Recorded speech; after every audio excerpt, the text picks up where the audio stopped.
Hey everyone, and welcome back to my completionist playthrough of the Baldur's Gate saga with SCS and Ascension. And the time has come to finish our adventure in these dismal vaults and bring the fight to Abazagul himself. But before all that, let's do some quick level ups. Sinashira is going to become a level 28 mage with an additional level 7 memorization slot, pretty nice. And Jaheira managed to reach level 22 in fighter. And she is going to pick up a much needed hardiness for the upcoming encounter. We're also pretty bruised and, of course, fatigued after our adventures thus far, but we're going to use our mass healing to get rid of it. And before we really get going, we are going to set up some spell sequencers and spell triggers, but for that we need to give a scroll to Sinashira so that she can set up a spell sequencer of her own. And we're going to put 2 remove magics and a greater malison into it. The 2 remove magics are a little bit of an overkill, but there really isn't anything better to put into such a sequencer, and I do want to combine these 2 effects in one quick instant cast. And we're also going to set up a spell trigger on Sinashira. And it's not going to be too spectacular, just something for her to unleash some buffs in a much later phase in our encounter against Abazagul. That's going to be a very long fight, and she is going to have a Globe of Invulnerability, immunity to Abjuration, and I think Mirror Images should suffice. And we're going to have a similar, or a spell trigger with a similar purpose on Imoen as well, so that she can quickly buff herself up with some stuff, but she is going to have immunity to Abjuration and Conjuration in it, as well as protection from magical weapons, and that should work well for her. Also, before we leave this cave, we might also tinker with these eggs. Let's just see, she has the correct weapons. We might even equip her with the Scarlet Ninja Toe and only switch to Peridan and Hindo's Doom whenever we get an Eye of the Beholder show up, because when it comes to tinkering with these eggs, we can spawn 10 of these more uncommon, more unique eyes in total. And what I mean here are the Eyes of the Dead, the Gorgon Eyes, and Eyes of the Beholder.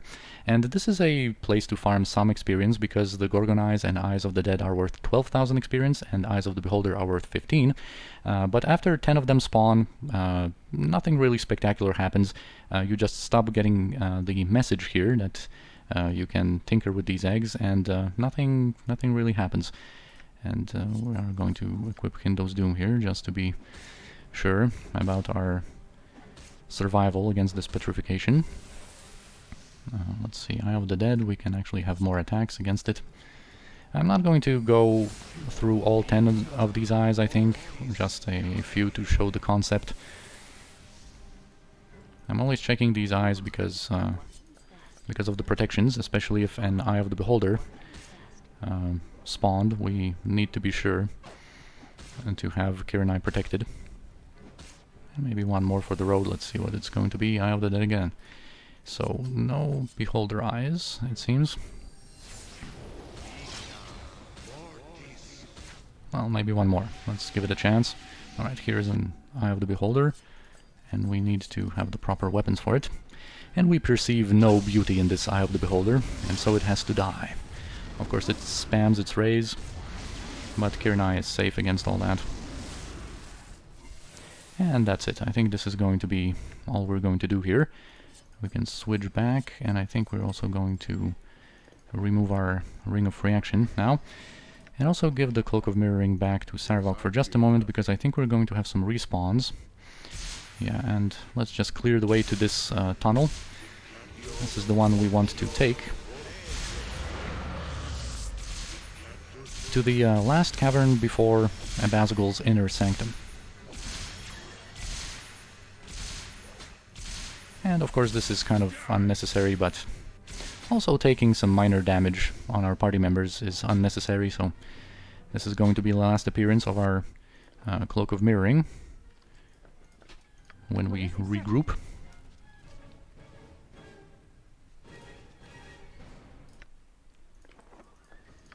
Alright, and now we can swim some more. And this is going to bring us to a cavern with a certain dragon. And if you remember our conversation with that capture monk from earlier, he mentioned that a dragon guards the passage to Abazagul's Inner Sanctum.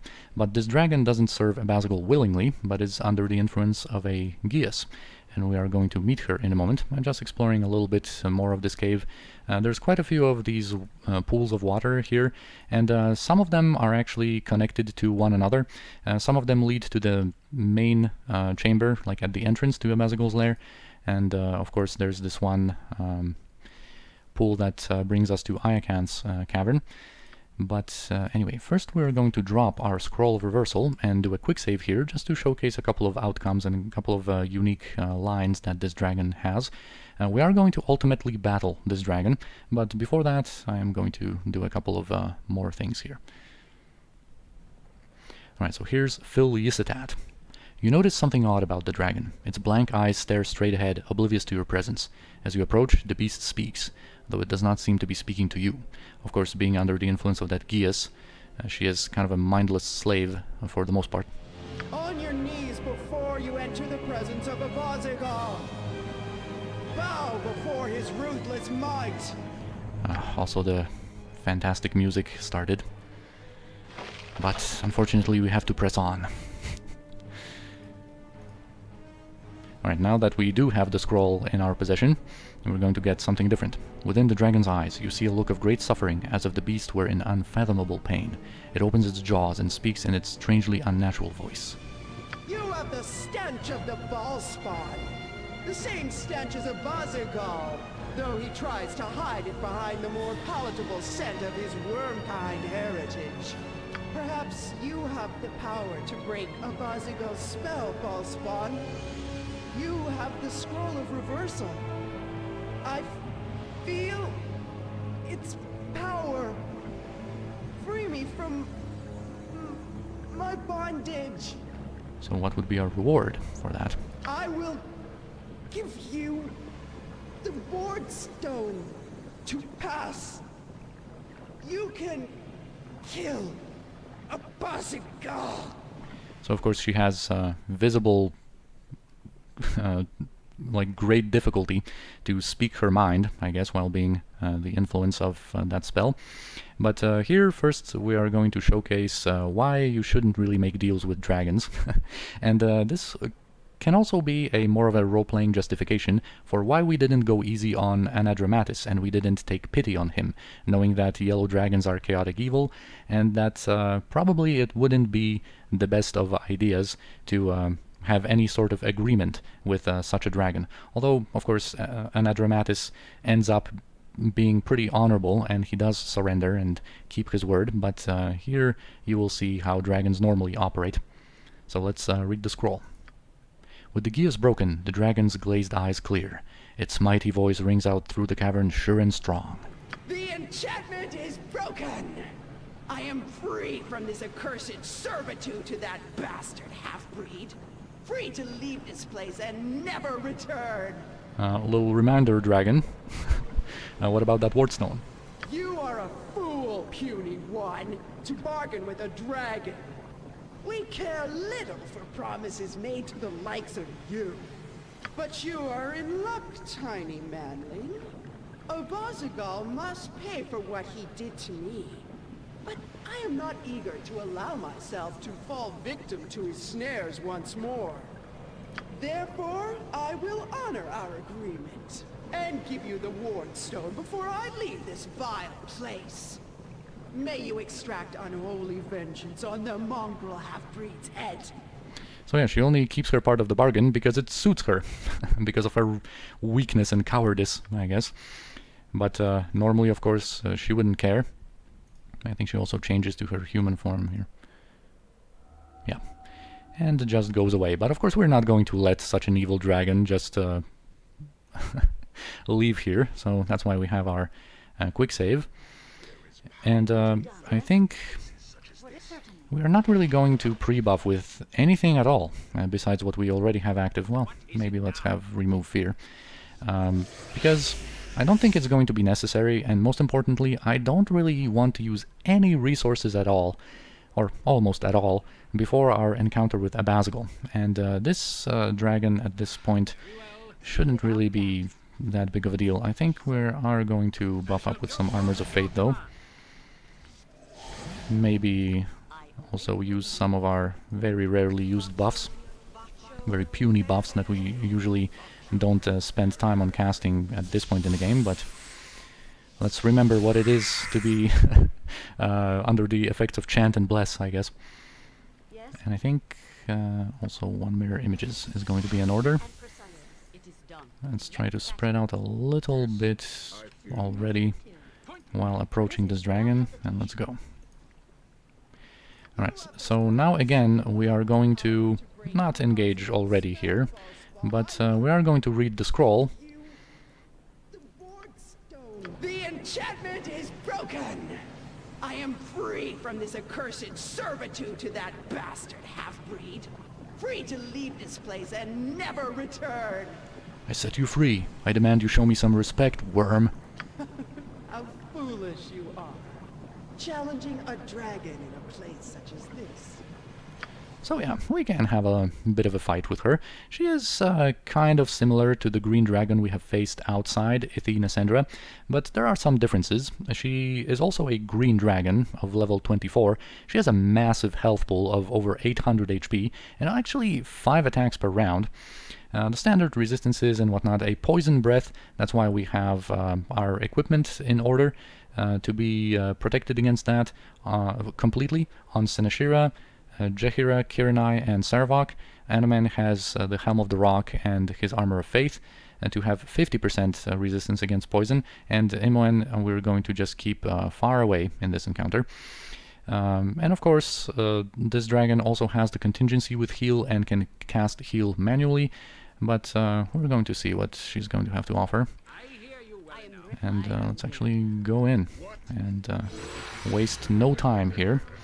So she does have improved haste, immunity to divination, and spell deflection. I think just in case for the future we might dispel that spell deflection. We don't really need to care about immunity to divination, but in case she wants to put up some additional protections that we want to breach, we might just get rid of the spell deflection already by using Sarvok's Rod of Reversal. Alright, we are suffering some damage, and there was a remove magic on us, on Anomen, but most of his stuff is still intact, so we don't really need to care much about it. Also, Seneshira retains her buffs, so everything is fine. I'm going to heal Jaheira and just get back to it. So yeah, basically when you think about her health pool, her contingency with heal, and her manually casted heal, we basically have over 2000 HP to burn through. Especially when she heals pretty late. She was already badly injured, received a couple of more hits. I was really considering just stopping our damage just to give her a chance, but yeah, that kind of late contingency must have healed her for around 700 HP, and since there's an Unholy Blight going on to Sarvok, let's bring him out of there. And I think we're going to give him our Belt of Inertial Barrier, just for a moment. Yeah, so that he doesn't suffer too much, but of course his magic resistance was actually enough to protect him for the most part. Let's be on top of our healing and just get back to business. Oh, not you, Imoen, not you. Right, she's cutting through Seneshira's mirror images. We might have to think about getting Seneshira out of there. Oh, spell failed. And that might have been her heal. Even though dragons have instant spells, sometimes when they attempt to use something, like in the exact same moment something hits them, you can actually interrupt their spells. And that's also why you sometimes can interrupt like warrior class abilities or high level abilities, even though they are instant. You know, sometimes when you're extremely like lucky on that front, let's just give her a chance. Perhaps that was a different spell. And let's see what she's going to cast next. Perhaps she still has that heal. But even if not, you've been able to see that the fight was not too complicated up until this point. Yeah, she has stone skins. We might breach that. But yeah, I think... You know what? Let's not even breach it. Because we did interrupt that heal. Let's just cut through it. But yeah, this is not really a complicated fight for us at this point in the game. So even though that heal didn't work for her, it's not a big deal. Yeah, Defensive Harmony, she would have cast her heal by now, for sure, if she had one available. Just kind of being careful with our party members. And there we go. And Jaheira delivering the final blow. And whenever we loot this dragon, she actually has a very unique item. Of course, the Wardstone is a quest item that is going to allow us entry to Abazagul's lair, but she also has this Spectre's Ring, which is a completely unique ring in the game that gives us an improved invisibility for 12 hours, so that's one hell of an improved invisibility. It's a very similar ring to the Sand Thief's Ring, but this is just normal invisibility for such a long duration. And we also have the Ring of Air Control, which provides us with an improved invisibility, but only for one turn. But, you know, having an improved invisibility for 12 hours is really a double-edged sword. Improved invisibility generally is, at least in some situations, whenever you want to cast a single target beneficial spell on a character with improved invisibility active. Of course, you're not going to be able to. So, of course, if we want to cast something like, I don't know, Cure Disease to remove a blindness off of Sinashira, for example, if she had improved invisibility, Jaheira, for example, wouldn't be able to target her. But anyway, now we are going to be ready to go through this passage and face Abazagul. But since this is going to involve a lot of gear swapping and pre-buffing with whatever we have left, because of course we're not going to rest, which is a little crazy when it comes to the fight against Abazagul, which is one of the most difficult fights in the game. But yeah, I think we are going to commit to just not resting and finishing Abazagul once and for all right now. But yeah, of course I'm going to switch our gear and do some pre-buffs off camera, and I'm going to be back in just a second. Alrighty then, we're buffed with Stone Skins, Iron Skins, Death Wards, Remove Fear, Armors of Faith, Spell Shields, Mirror Images, Potions of Invulnerability and Heroism. Sinashira has a Potion of Power, Potion of Magic Shielding and Spell Turning active. Sarvok has Jaheira's Chaotic Commands initially. We also buffed Kirinai's Constitution with her belt. Imoen drank 2 potions of Stone Form for an improvement in her saving throws. Anomen has his buffs. And when it comes to our protections against electricity, which we're going to need in this encounter, we have Jaheira's Protection from Lightning spell on Anomen, Kirinai, and Imoen. Jaheira has her Harper Pin, of course, Sarvok is going to have the Cloak of Reflection, and Sinashira has a different setup of a green scroll of protection from electricity, plus that Potion of Magic Shielding. We also have some protection from cold green scrolls applied here and there, as well as the arcane spell Protection from Fire on Sinashira. And all we need to do now is just a few final touches, like True Seeing on Anomen. We're also going to get True Sight from Kirinai's Hood. We're going to buff up Anomen and Sarvok with this Resist Fire and Cold coming from Jaheira to make them immune to cold. Kirinai can also now switch her helmets and heal to full.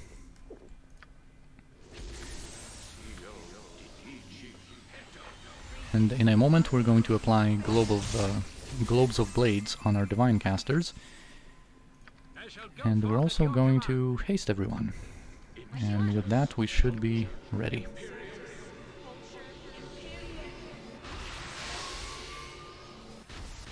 But before we jump into the encounter, I just wanted to address something, because much like our encounter against Gromnir Ilkhan, the Ascension version of our fight against Abazagul is going to have some more opponents that Ascension introduces. 5 more of them, to be exact. And they are, once again, going to reuse the names of other people or creatures from earlier in the Baldur's Gate saga, and this time they are only going to come from Baldur's Gate 1, so let's just go over them quickly. We're going to have Tama, who was that petrified lady from the Basilisk area, whom we rescued. And then we're going to have Rill, who was the leader of the slaves in the Cloakwood mines, and he was imprisoned together with Yeslik, and we gave him the gold to bribe the guards and lead everyone to safety before the mine got flooded. Next up is going to be Rance, and he was one of the members of Vale's party, and the guys who got petrified by Ramazith's basilisk and sold to Felonious Gist as statues, and he was one of the 2 archers. Next up we're going to have Shellig, who was the boy foraging for wild berries south of Beregost, and finally there's going to be Quenash, who was of course the courtesan from the Undercellar, who had the Cloak of Balduran in her possession. So a colorful selection of names, but anyway, now we can step through this passage and arrive in the final cavern. And an immediately apparent difference between the unmodded game and our version here is going to be the fact that we're going to get immediately jumped by opponents. Normally in the unmodded game, once you enter through the passage, you can finalize your buffs and maybe even summon some creatures in peace. You can also go along the outer borders of this chamber and kill some frost salamanders before even progressing to the center of the room where a Abazagul would start. But in our case, we are going to get attacked immediately. So let's just step forward with confidence and see what we're dealing with here. So there are going to be 4 drakes. And these drakes are pretty annoying to deal with because they are pretty resilient with their 125 HP and a regeneration of 5 hit points per second, but also their tendency to cast a lot of stone skins, invisibilities, and cure serious wounds. So even if we have some true sights, because they are basically the reason we have these effects going, sometimes when they go invisible and just fly around, you know, they are just going to be wasting time and healing up very quickly in that kind of time frame. Also, whenever they rebuff stone skins and before we cut through them or breach them, you know, that is going to give them a couple of valuable seconds. But anyway, they're also immune to some status effects like stun, but not to backstab or crits, which we're going to take advantage of. And also their giant weakness is the fact that they are only level 12, so they do qualify for greater death blow, and we're not going to abuse it, but we are going to kill one of them with it. And they're also going to have a certain element associated with them, and that is going to make them immune to that type of damage, and also their Drake Breath is going to inflict that type of damage. So Shellig is going to be a Fire Drake, which means he's going to be immune to fire, and his Drake Breath is going to inflict fire damage. Rance is the Cold Drake, Quenash is an Acid Drake, and finally Rill is a magical drake of sorts with an increased magic resistance, and his breath deals magic damage and also has a chance to level drain and slow. But both of these effects can be saved against, although the save is versus breath at a -4 penalty. But that's why we are protected. Senashira, of course, has her Potion of Magic Shielding, which is going to guarantee that she makes all of her saving throws. And Jaheira has Spectral Brand to be immune to level drain. Anomen has his Mace of Disruption. Kirinai has Angur Vadal. Imoen has the Amulet of Power. And Saravok has the Rune Hammer, just for a moment. And anyway, before they actually arrive and bunch up, which is the kind of situation I would like to have here, let's just kind of attack some of them in the meantime. They already pre-buffed themselves with stone skins. Yeah, they're going to go invisible. And where's the 4th one? Alright, Shellig approaches from the west. So let us unleash here our spell sequencer from Senashira to dispel their stone skins.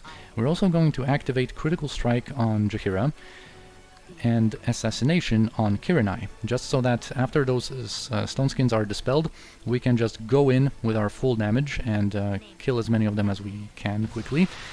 Also, Imoen is going to gain some distance and unleash a Dragon's Breath in the middle of them. It might be somewhat effective, we'll see. They have the tendency to kind of fly around, so they might not all be in range, but we're going to see how that works out. And Saravok is going to wait a second and try to approach Rill, who is going to be his special target. He is going to activate his Greater Death Blow, and now that he has it, he is going to make an attempt to kill Rill with it instantly, just so that we don't have to deal with that level drain shenanigans. And yeah, it seems like many of them were in the range of our Dispel magic, just Shellig, I think, was unaffected. So yeah, now let's just have all of our guys and try to attack Rance, I think, is going to be the most suitable target. Whoa, that was that was quick. Yeah, with these backstabs and crits, we were able to deal with them pretty handily. And let's already send Senashira, because it seems that Abazagul didn't want to take advantage of his SCS AI and like improved calls for help and whatnot, and didn't really seem interested with what was going on in his lair, so let us approach him and see what he has to say. Also, we have Quenash also out of our range, and it seems like was Rill, yeah, instantly killed by Saravok as well. So Saravok is now going to switch to Scion's Blade, just in case. We're going to see if we're going to need it that much. And we are not going to attack any more of the Drakes with Sarevok, of course, as long as he has that Greater Death Blow active, so we might just send him to deal with some of these Frost Salamanders. They are the reason that we are buffed up against Cold, because they can do a lot of cold damage. And yeah, we can send Sarevok to deal with them, and let's see what's Sarevok's deal here. I have watched your progress with great interest. For a lesser creature, you are quite amusing. Of course, I meant to say Abazagul's deal. But anyway, here we have two pretty good responses. Hope you're amused when I progress a blade through your heart, Abazagul. Save your tongues. You are not worthy of having Baal's blood within you. Only a dragon is worthy of containing the Lord of Murder's immortal essence. A dragon? From what I hear, you're nothing but a mongrel half-breed. Those insolent words shall be your last. Alright, so when it comes to Abazagul, when he is in his human form... Oh, wait, I gotta listen to this. I am your death. Pretty cool line. But anyway, in his human form, he has a level 30 Kensai, with a lot of health, over 300. He has 25 strength and 5 attacks per round. He can dish out a lot of damage with his +5 weapon, which is going to necessitate protection from magical weapons, actually. Sinashira has some improved mantles that are going to be useful later on in the fight, but of course they wouldn't be effective against his +5 sword that he uses for now. And also, differently from the unmodded game, he also has 6 uses of Death Spell, because in the unmodded game a very popular tactic was to just tank him with a Mordenkainen sword that he couldn't do anything about. But of course with SCS AI he would just switch target anyway, and he can also deal with summons with those death spells that he has at his disposal. So yeah, in the meantime Sinashira can attack this Frost Salamander nearby, and just we'll see what Abazagul is going to do. Sinashira is going to kind of off-tank Abazagul for a moment. I'm not sure if she's going to be able to activate protection from magical weapons, that she is going to do next round, but I think this is going to require a few seconds of a pause before she can do that. Anyway, now that Rill is gone, we can also switch to our Flail of Ages here on Anamen. And let's take Anamen, Jaheira, and Kirnai and attack Quenash, because it seems like Shellig went invisible. Yeah, and of course Shellig is immune to fire, so that Dragon Breath was just not effective when it comes to the creatures that were in range of it. Anyway, let's see how Quenash is going to do against us. Alright, she has Stone Skins available, or active, but we are not going to do anything about them, I think. We're just going to keep fighting and see if we can activate our protection from magical weapons yet on Sinashira. Alright, we're getting to Quenash. Shellig is coming back after his escapade somewhere to the west. Alright, it seems like Quenash died, so we only have Shellig to deal with. Alright, nice job there, Sarevok, with your Deathbringer's Assault. We're also going to bring Sarevok to the south, because there is one more opponent that we need to deal with. Alright, Sinashira has her protection from magical weapons. Also in the meantime, whenever Imoen is not doing anything, we are going to cast lower resistance from a scroll on Imoen, on Kirnai, and on Sinashira. These 3 lower resistances are going to lower Abazagul's magic resistance from 65 to just 5, because we are going to have a special spell that we want to affect him with. But yeah, in the meantime, Sinashira can keep attacking that salamander. Imoen can already cast the spell. I don't think we're going to need her for anything else in this moment. But Kirnai, before she can cast her lower resistance, I would like her to be active here and help the others when it comes to dealing with Shellig. Alright, and finally we have our last opponent here, the dragon Tama. And she is a level 25 purple dragon, and they are also known as the deep dragons in the lore, because they reside in the Underdark. And she is pretty squishy for a dragon. She doesn't have that much HP, she has no regeneration and no physical resistances, but her strengths are that her breath attack is very strong, and she also has access to psionics. She has a couple of psionic abilities. We're mostly, of course, concerned with Psionic Blast, and that's why Sarevok is starts out with Chaotic Commands. They might get dispelled by her Remove Magic. We'll see how he's going to fare with his selection of buffs, but he also has the Greenstone Amulet to rebuff himself with some protections whenever he gets dispelled.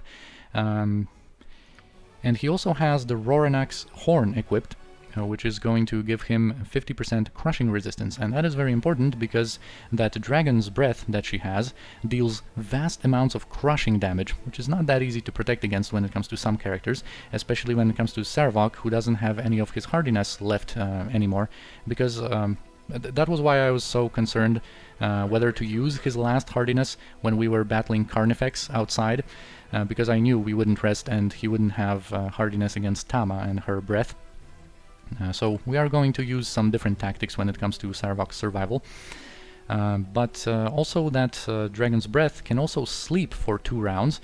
It's not the end of the world if someone gets affected by that because it's only 2 rounds, but the significant thing about that sleep effect is that it provides you with no save, so you have to be protected with Chaotic Commands or the Greenstone Amulet, and of course the fact that we don't have Chaotic Commands on anyone except Sarevok, you know, makes this encounter more difficult, of course, than it normally needs to be. And also it's pretty cool when it comes to this dragon is that they tried to make it, or at least implement her pretty truthfully to the lore, because purple dragons in the lore, when it comes to their dragon breath, it's kind of like a psionic breath that can dominate or daze, so it is reflected in the game in her psionic abilities and in the fact that that breath can you know, knock someone unconscious. But anyway, we're dealing with Shellig, it seems. Sinashira is dealing with that Frost Salamander. Once she is done with it, we are going to start casting that lower resistance, and we're going to see what Tama has to offer. I think that she might have already had her pre-buffs somewhere in there.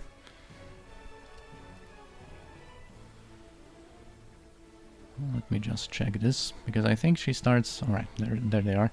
Starts out with improved haste, and I think even though it isn't shown here, I think she also has Stone Skin's protection from fire and protection from magic energy.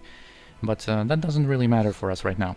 What matters here is ensuring that Sarevok is going to survive his stay here for a moment until some reinforcements arrive. So we're going to change him into a rat coming from his Cloak of the Sewers. And of course the rat form has 90% physical damage resistance, and combined with his Roranax Horn he's going to be completely immune to Tama's breath.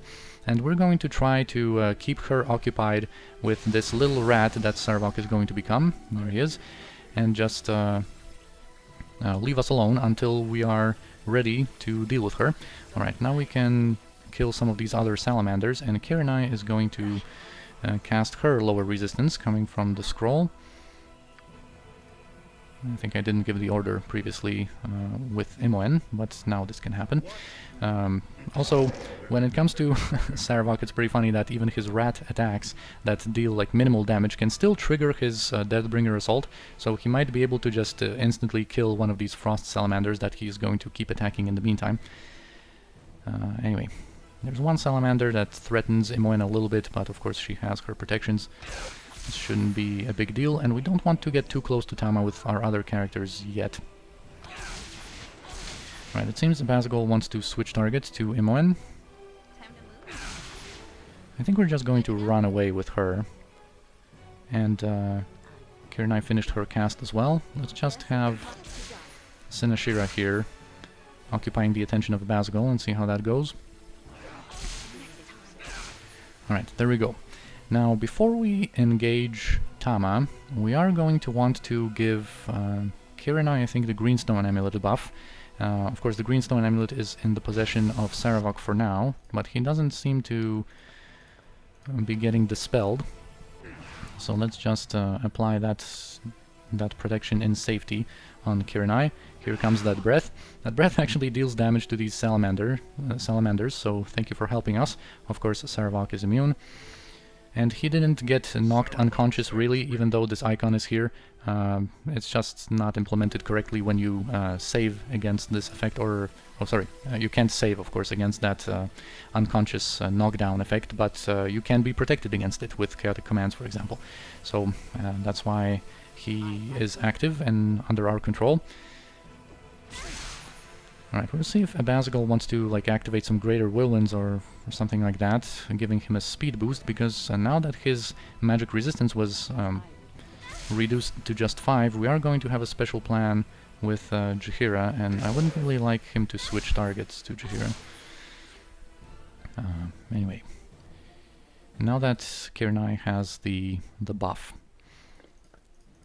we also have this Tensor's Transformation Scroll on her if she needs to buff up with it. Of course, this is going to give her a very large health pool, but she still has her stone skins, so she is going to be protected against that breath. And Anomen, of course, has the Defender of East Haven and his Armor of Faith, so his physical mitigation is also pretty good, also combined with his buffed up health pool with all of the means that we used. So yeah, I think we are going to be able to just have some characters go in, and I think we're also going to switch Sarevok to his human form. Now that this breath was used, we should have a couple of rounds of peace, plus he of course has that Roranax horn active even in his human form, so that breath shouldn't be too devastating to him. Alright, and when it comes to Senashira, we have dealt with that Frost Salamander, and from a somewhat of a distance, we are going to cast this Nature's Beauty spell on Jaheira. And this is a level 7 spell that is going to guarantee that Abazigal is going to become blinded, because even if he makes his saving throw, that doesn't matter when it comes to that effect, and the human form of Abazigal is actually susceptible to blind. So once we have Abazigal blinded, and him basically out of the fight, we are going to proceed with some of our other plans. But yeah, let's see how we're going to deal with Tama here. Might actually hit her a couple of times with the answer to reduce her armor class a bit. Yeah, it seems like she has her stone skins, and she used Psionic Blast against Kirnai, which is not going to work because she is now pre-buffed with the Greenstone Amulet. Anyway, let's see how this is going. Of course, Jaheira has iron skins, but the weapon of Abazigal has a chance of dealing some poison damage, which could interrupt Jaheira, even though she is immune to poison. But she did manage to cast her spell successfully, and Abazigal is blinded. So now we're just going to run away so that he cannot find us. We're going to actually keep Senashira out of the fight, because we don't want her to become affected by an unfortunate remove magic coming from Tama, perhaps. I'm just going to bring Jaheira over. Jaheira is going to activate Hardiness in a moment, just to be protected better against that breath, although she still has stone skins, so she is not in immediate danger. Sarevok should probably heal. And yeah, we're doing fine so far. Yeah, Tama is already badly injured. We can heal once with Anomen, just be on top of our healing game here. Alright, she used a spell sequencer with Stone Skin, Improved Invisibility, and Greater Malison. That's not that big of a deal. We should be able to cut through her stone skins quickly enough. And plus, whenever our True Seeing ticks on Anomen or Kirnai, we might even consider breaching that stone skin. We're going to see about that. And yeah, let's just keep an eye on Abazigal. Alright, there he is. Right, her illusion was dispelled. And I think we are not dealing physical damage yet, so perhaps we can just throw in a quick breach from Kirnai.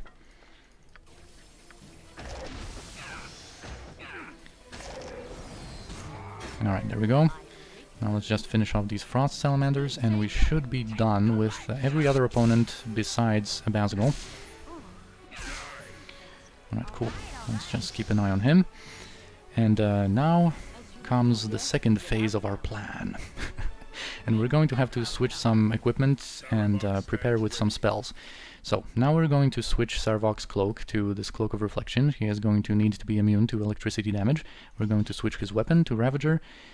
And we also need to give the Belt of Inertial Barrier to Imoen, and just so that she can take advantage of its immense boost to the Save versus Breath, because we are going to be relying a little bit on Imoen for a little while on her saving throws when it comes to our strategy.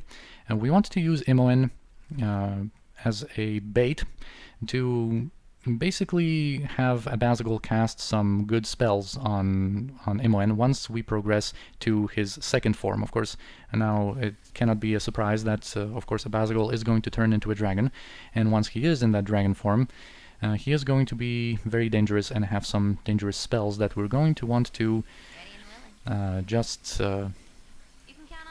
if we can, bait him to cast on Imoen, who is going to be protected. So we're going to cast Globe of Invulnerability on her, and we're going to give this Staff of the Magi to Kirinai just for a moment, so that she can get the Spell Trap buff coming from the staff. Alright, now we can give it back to Imoen. We want to take advantage of the saving throw boost that it grants her. We also need this weapon, and I think we're going to start out with the answer. Alright, next up, Imoen is going to actually use this Rod of Absorption. Like, what? Look what we have here. Something that we have obtained very, very, very long time ago. But of course this casts a spell deflection type of spell on the caster, but its downside of course being only 4 rounds, but in this situation that we're going to have Imoen in, she is actually going to be able to take advantage of that and kind of keep reapplying it. We have 10 charges on it, so she should be safe. And I think we're going to use it now. And let me just think if we need anything else. I don't think we need to reapply Remove Fear, although Hanuman has a spare moment, so we are going to do it. I think we can keep healing with Saravok. There are some things that I would like to apply or reapply a little bit later, once we are about to go in.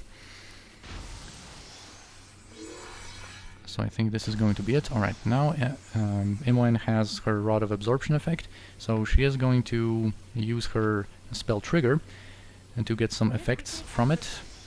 And let's just find Abazagul. We're going to have some violent words to speak with him. Alright, there he is. And yeah, now that Imoen is ready, we can just go in and destroy poor Abazagul. He doesn't know what's going on. Let's keep Imoen away. She has this immunity to Abjuration, to be immune of course to his remove magic, and also to a very, very dangerous spell that he has in his possession. Her immunity to Conjuration is going to come into effect because he has some spells that don't allow a saving throw, like Power Word Blind or Maze. That is going to be useful for that. And also when it comes to Prismatic Spray, that spell has 3 different possible causes of instant death: disintegration, petrification, and just an instant death reliant on your save versus death. So just to be sure, we're going to have that immunity to Conjuration.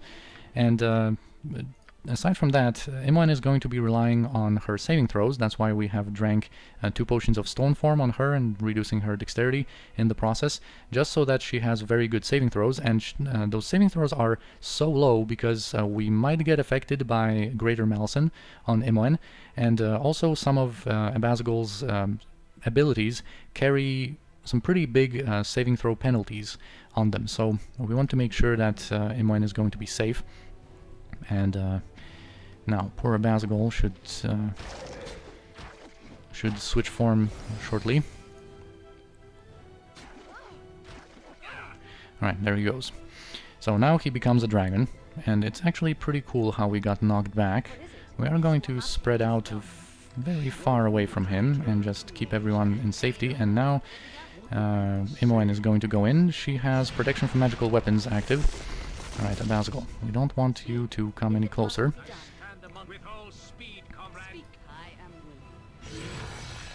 Alright, he has minor spell turning, remove magic is not going to be effective on Imoen. Let's try to pull him a little bit to the east. He also gets completely healed, he's going to have improved haste, righteous magic, that is going to make him deal maximum damage, armor of faith of course giving him 25% additional mitigation, but when it comes to his dragon stats, he is a level 32 blue dragon, so a dragon with a lot of electricity based abilities, that's why we have protected against that. By the way, his blind and his reduced magic resistance don't transfer to his dragon form. He is considered a separate entity, so he has a fresh start from here. But he has over 500 HP, he regenerates 5 HP per second, and his resistances are just supreme. He has 50 physical and elemental resistances. He is also immune to blind and to time stop in his dragon form. He has this electricity-based blue dragon breath. He also has an ability called Abazagul Shockwave that basically encompasses this whole cave, and it deals some electricity damage. It can sleep targets, although it can be saved versus spell at a -6 penalty. But the most important and potentially deadly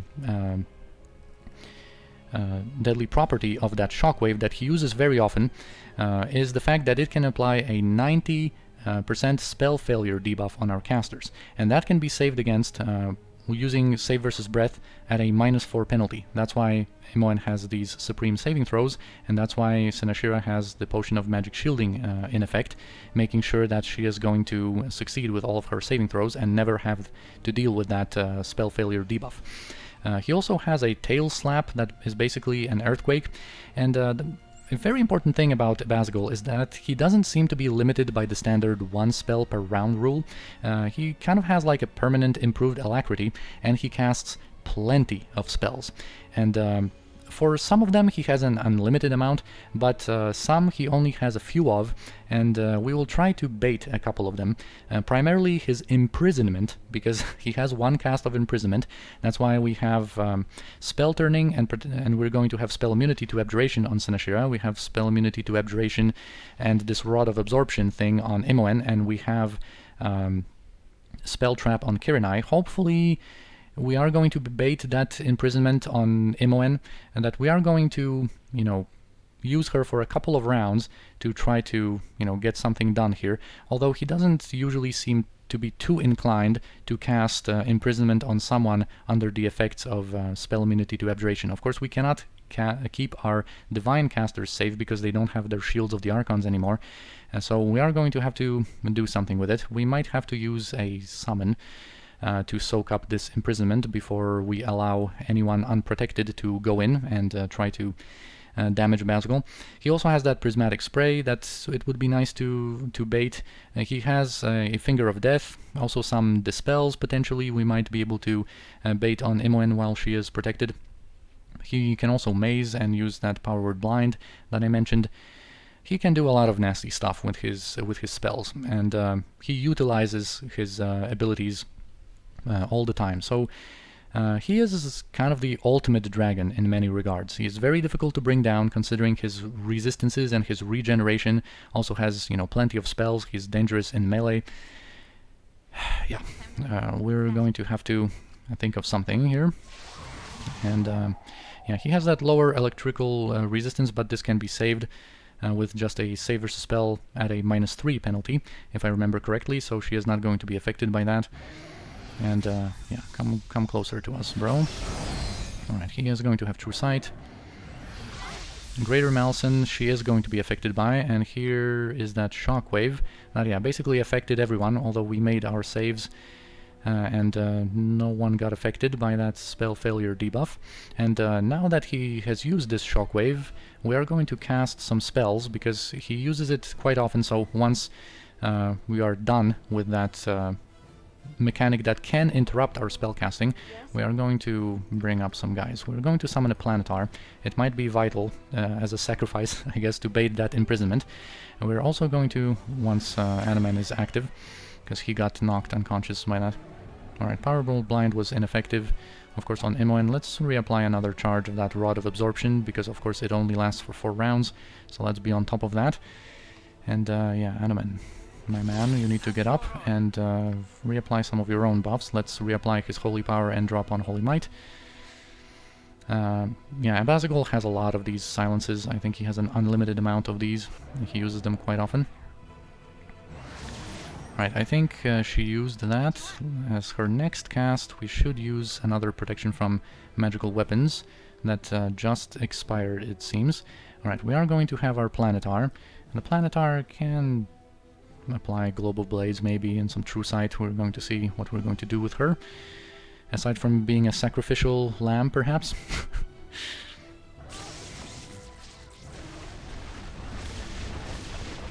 Here's that Earthquake, Secret Word dispelled Imwen's Spell Shield, so we have to be mindful of that.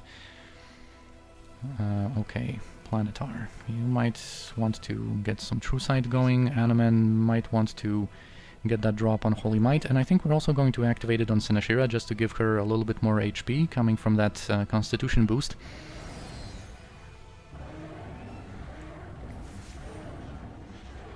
Right, where are those nasty spells, bro? Where's that imprisonment, man? We don't care about Maze. Yeah, I think, you know, in order not to waste any more time, and because of course the duration of Imwen's protections is limited, let's send in that Planetar. Perhaps he is going to feel pretty good about using that imprisonment on the Planetar. Alright, and I think we are going to also bring Sinashira in there, so let's apply her own protections now. Yeah, so now she also has immunity to Abjuration. She is going to be protected against imprisonment with it, and also with her spell Turning that is active. She has mirror images that are going to be dispelled by his True Sight, but also Globe of Invulnerability. So she is going to be relatively well protected. Also, when it comes to Sinashira, she is going to be able to take advantage of these improved mantles, because Abazagul's Dragon Form attack is +4 enchanted, so they are going to be effective.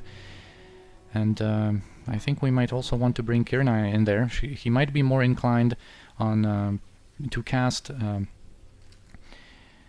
that imprisonment on someone that is not protected by spell immunity to Abjuration. Let me just see if she...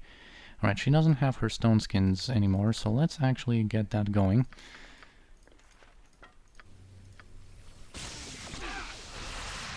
Alright, it did work. Alright, Planetar, you're just injured. And Planetars have some instant heals, instant full heals that they can utilize, so she should... she should do relatively well against the Abazagul, and hopefully he's going to be willing to cast that imprisonment on that Planetar at least. Right, and I think... alright, now we have that spell failure on Kirnai. But that's okay. Let's give him another target to perhaps give him that imprisonment opportunity. We're also going to dispel his minor spell deflection or spell turning that he started out with, just so that we can breach him. The level 15 dispel, or is it level 20? I think it's a pretty good dispel magic. I would have to refresh my memory. It might work on Abazagul, but considering that he is level 32, we want to dispel him with Breach anyway, just to get rid of his Righteous Magic and his Armor of Faith, and make his resistances a little bit more sane. So we're going to use Sarvok's Rod of Reversal first to get rid of that minor spell turning, and then we're going to breach him with someone. Yeah, the Planetar is going to heal herself on her own, and she can also instantly heal anyone else if we need some big boy heals. What is it? Direct me as you will. Yeah, let's try to perhaps use Imoen to apply that breach. And Imoen is probably going to have to evacuate soon, because her protections are not going to last forever. Speak. It will be done. I think we're also going to give the Amulet of Power back to Sinashira, and she is going to, just to be safe, activate Improved Mantle already here, and just keep going. And yeah, I would like to bring some other characters into the fight, but we cannot absolutely risk it with imprisonment. Of course, if someone else, not our protagonist, gets imprisoned, it's not the end of the world. We can free them with freedom and rejoin have them rejoin the party. But I would like to do it pretty cleanly. Of course, Abazagul is uninjured because of his monstrous resistances and his regeneration. So yeah, whenever we kind of like go in order to finally finish him off, you know, we are going to have to apply improved hastes and just bring some other characters. It's really not cool that he is not using his imprisonment, unless I missed it somewhere, but I don't think I did. He hasn't done a whole lot so far.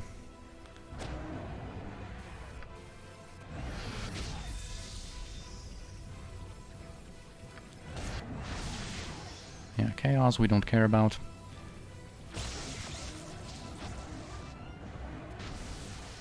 Right, I think if this is progressing this way, we might want to do some switches. Alright, imprisonment was cast on Kirinai, and she still has her spell trap, so that should be absorbed nicely by it. And now we can bring everybody else. So this is perfect. This is exactly what we wanted. Let's cast improved haste on Sinashira, coming from her Cloak of Protection. Jaheira is also going to apply her own, and I think whenever Hanuman is closer, we're going to be able to give him Amulet of Cheetah Speed.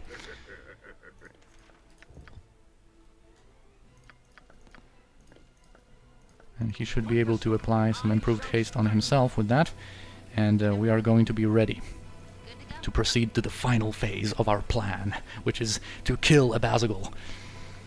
Yeah, that's it, man. Now that this imprisonment is out of the way, this is going to be cool. And I think on Sarawak we're just going to activate Greater Whirlwinds and just go to town. Alright, Feeble Mind we're not concerned about.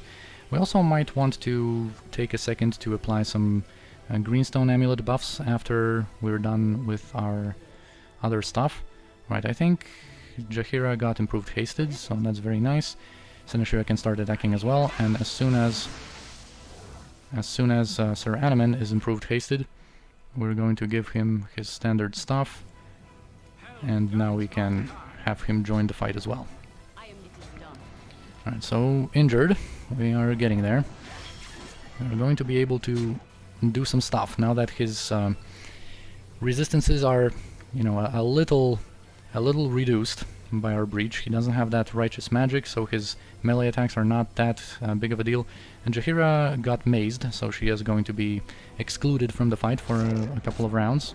That should be fine still.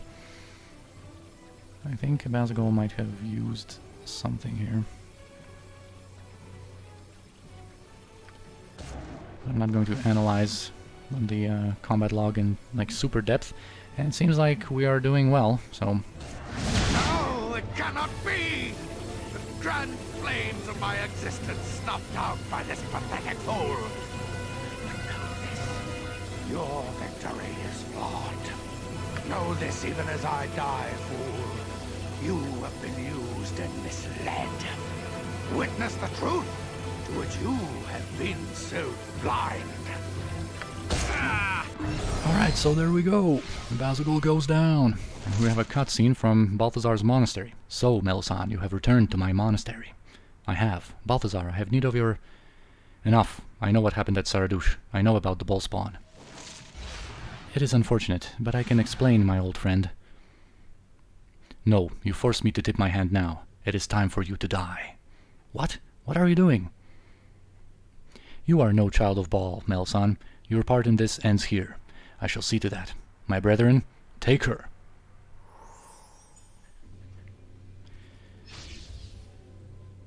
Alrighty, but now we're going to be brought back to our pocket plane for another talk with the Solar.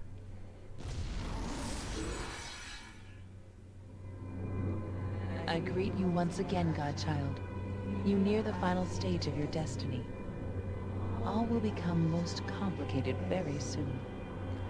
And any help you can provide would be appreciated. We want to know as much as possible about the current events. We shall see. You have fought against brother and sister in recent days.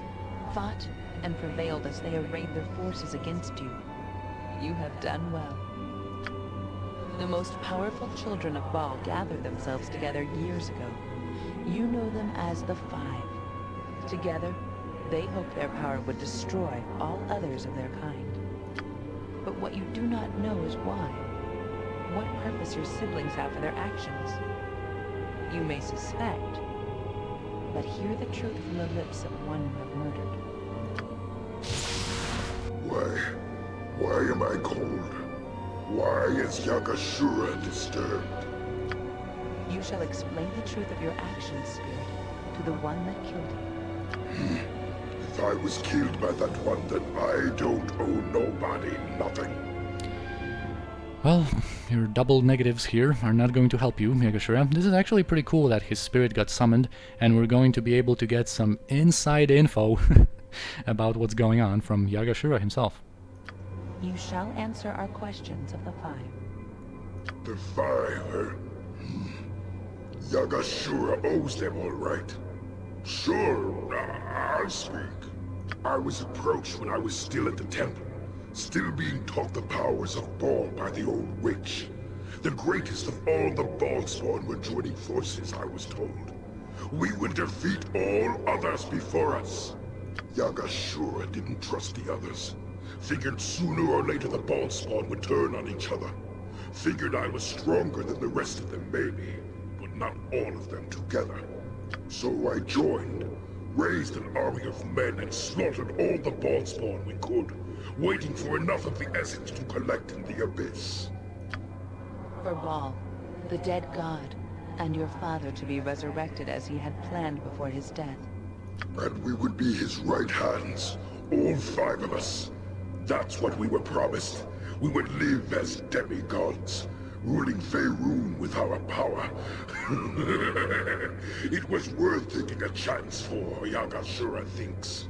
Very Saravok-like laughter there, especially considering that that's the same voice actor. So the 5 sought to resurrect your father and become demigods. What does this mean to you, Godchild? So now everything becomes clear.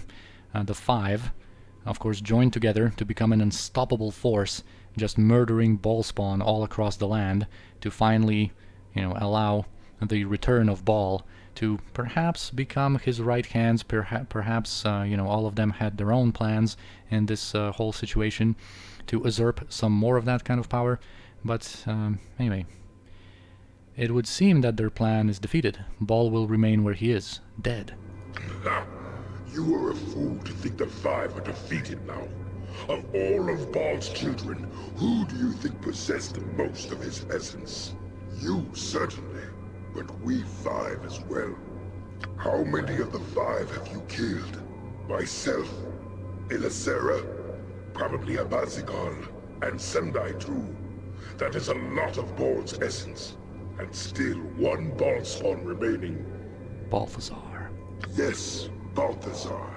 If anything, fool, you have stirred Baal in his slumber. He is closer now to awakening than ever before. The last of the 5 yet remains, Godchild, and your father stirs. What will you do?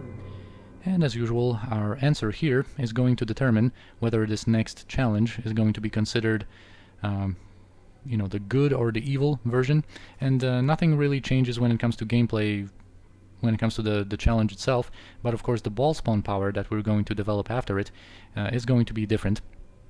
And I am going to make a little exception here, I think, to tap into the chaotic part of Senashira's chaotic good alignment, and I'm going to answer this in an evil way. Perhaps, the Solar is just not going to understand us correctly with what we mean here with our words. So in order to complete this in an evil way, and something that Senashira could be, could say, would be either this, that Balthazar can't stop me from taking my rightful place, and neither can my dead father, if she perhaps wanted to ascend to godhood, but still become a benevolent god, not the new, Lord of Murder, or this one, slaughter, maim, destroy, what comes naturally. Of course, we are very used to our reality looking like that, but we don't intend to spread more destruction and slaughter. It's just, a statement of fact here. So Solar is going to misunderstand us a little bit on that one, and we are going to develop the evil power, which is way more interesting, and I would like to showcase it. in the playthrough. Then continue on your path, Godchild. I shall see you soon enough. Right, and now of course the passage to the 4th challenge is going to become clear, and we are going to get returned to Abazagul's place to inspect the aftermath of our fight here. Yeah, we got, of course, quite a bit of experience a couple of times for completing this encounter, and yeah, now we can loot Abazagul. He is going to have some notable stuff. Those are the potions that Imoen dropped, and we also have Tama with something. Alright, so let's just take a quick look.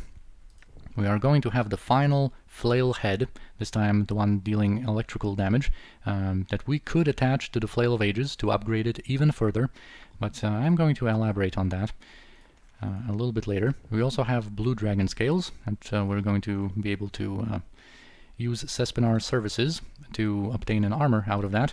And finally we have Gram, the Sword of Grief, which from the name of it you would think it inflicts emotional wounds.